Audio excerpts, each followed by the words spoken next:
Shalom. Call halal Yahweh Ba'Shem Shai Bahasham Rakakwadash. Double honors unto the apostles, double honors unto the elder bishops. Salutations to the 144,000 and the scattered elect that are scattered around the four corners of the earth among the heathen that look like the heathen, the Israelite foreigners. And to the Akwaf that are listening and learning, to you I say Shalom. This is your brother Malcolm coming at you with a quick lesson, a quick slap in the face to all the so-called self-proclaimed white supremacists. There's so many videos on the internet that show you that especially on YouTube, that show you little cartoons of grass huts and stuff, and that was the way the Africans were living. All right, that's the way the Israelites in Africa were living. But what you're looking at is Fort Benin, I believe it's called, the door of no return, and that small little door where you walked out onto the beach and got on a ship to go into slavery. But it's an actual fort, like a castle built with stone. And this monument, this place of suffering, all right, because as they told this lie, as they're sitting there reflecting, and she's crying, how could our own people, why would our people sell their own people into slavery? No, Africans, Hamites, dark-fleshed Hamites was selling dark-fleshed Israelites into slavery. All right. Did some Israelites own slaves here in the Americas and things? Yes, they did. But the initial slave trade is in the Bible, and it was done by Ham, Ishmael, and Edom. Let's go to the book of Joel. And in the movie Roots, around the 40-minute mark, they show you that. They show you an African, they show you an Ishmaelite, a so-called Arab, and they show you an Edomite, slave catchers. All right, when they caught Kunta Kinte. All right, and it turns out that whole story was fabricated. If I'm not mistaken, it was something to that. The scandal came out about it. It was all a fabrication, all a lie. Let's go to Joel.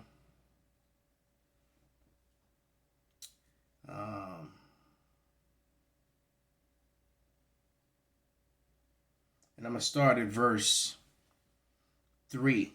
And it reads, "And they have cast lots for my people, and have given a boy for a harlot, and sold a girl for wine, that they might drink." And anyone who's ever seen the movie Goodbye Uncle Tom, this is depicted in that movie. All right? They were literally selling the boys as prostitutes, and the young girls too. All right? They were feminizing them and putting makeup on them and glitter and oil. All right? So they'd be nice and slippery for all the unlawful, wicked acts that they were committing with them. All right? Yeah, what do you have to do with me, O Tyre and Zidon? Those are African nations.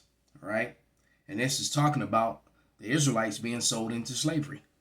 Right? And all the coasts of Palestine. All right? And what is in Palestine now and during the time of slavery? Ishmael. Will you render me a recompense? And if you recompense me, swiftly and speedily will I return your recompense upon your own head. All right? Because you have taken my silver and gold, and have carried into your temples my goodly pleasant things. The children of Judah, which is the so-called Negros, so-called Haitians, and the Benjamites of the West Indies, the Jamaicans and the Trinidadians and Virgin Island and all that stuff. All right. It says the children of Judah and the children of Jerusalem. That will be the northern kingdom, the so-called Hispanics, Native Americans that were native to this land that were here when Esau came here. All right. And they were also sold often on the same slave ships as these so-called Negroes. When those ships were emptying out, they were filling the ships back up with the natives of the land and shipping them back to Europe. Hence the triangular slave trade, a history that they tried to cover up, might I add.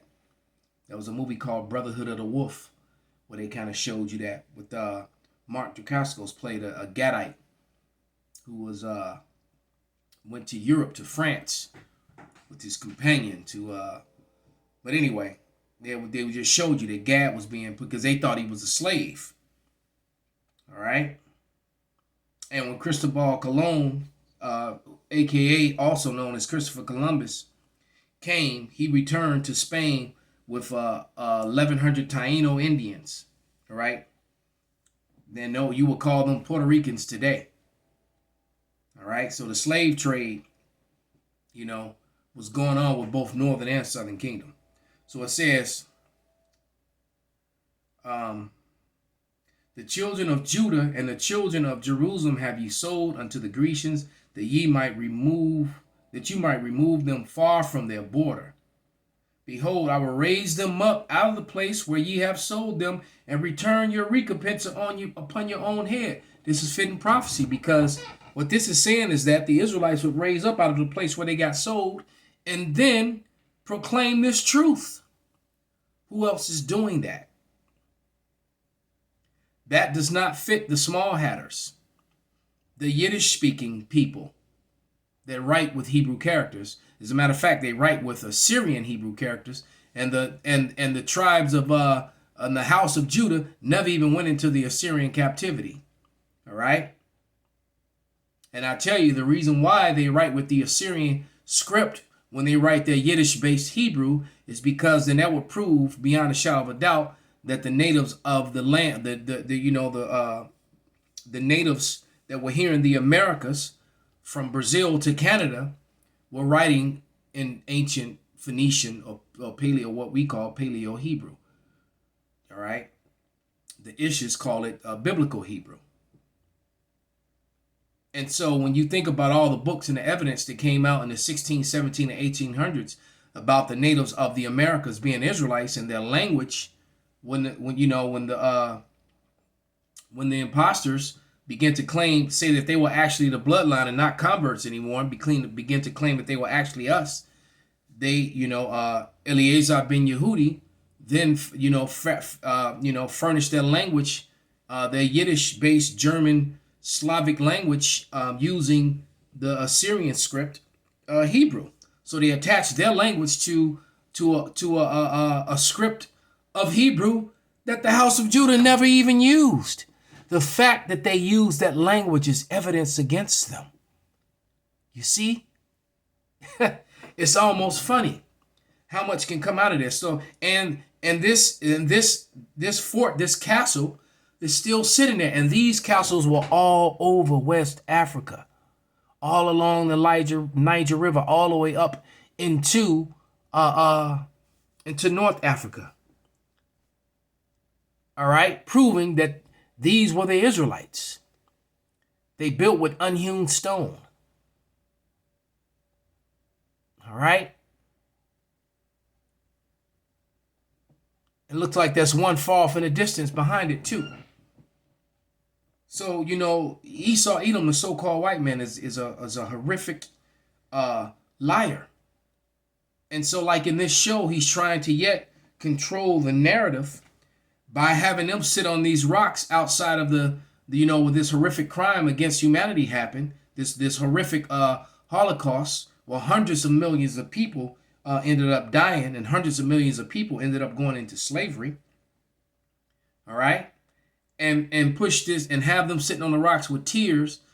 How could these people sell their own people? All right. No, we just read the evidence of who was selling these people. And we read the evidence that the things that they say about what was going on in Negro land, and was not true. This part, as a matter of fact, there are African maps from the 1700s that show this part of Africa that they're in, all right, as Negro land. All right. And the Negro land was separate, weren't the same people as the other Africans. There's a difference, because the other Africans are sons of Ham. Let's find let's go to the evidence folder real quick, and we'll get ready to wrap it up. So they try to push that lie. Well, Africans sold your own people and blah, blah, blah, gone with all that, man. This is not 1920. You can't tell that bullshit lie no more. All right.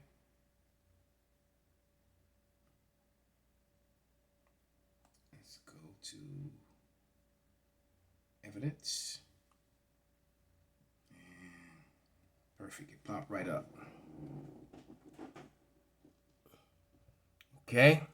I knew about heart, but we'll read it anyway. And this is from the Zondervan's Dictionary Bible. Okay. And it reads, Ham, the youngest son of Noah, the progenitor of the dark races, not the Negros, but the Egyptians, the Ethiopians, the Libyans, and the Canaanites. The Palestinians came out of, the real Palestinians, the Philistines, came out of Canaan, an African son of Ham. All right? So you can see the difference between the so-called Negro and the Hamite. There are significant differences. The only thing that they have in common was their brown skin, and typically Africans usually are darker than Israelites, usually, and then their woolly hair. But Israelites, we have intermingled with them, especially the ones, that are still over there. They've intermingled with those Hamites. But another thing, too, is that the Israelites are much more attractive than actual Hamites. Way more attractive. All right? In most cases. All right? So with that, this is just to be a quickie. This will be my second one. I was trying to get this one off before I go to the live show. So with that, I'm going to give all praises, all honor, and glory unto Yahweh, Bahasham, Yahweh Shai, Bahasham, Rakakwadash, Wa Abba Babal, Kwam Yasharala Shalom.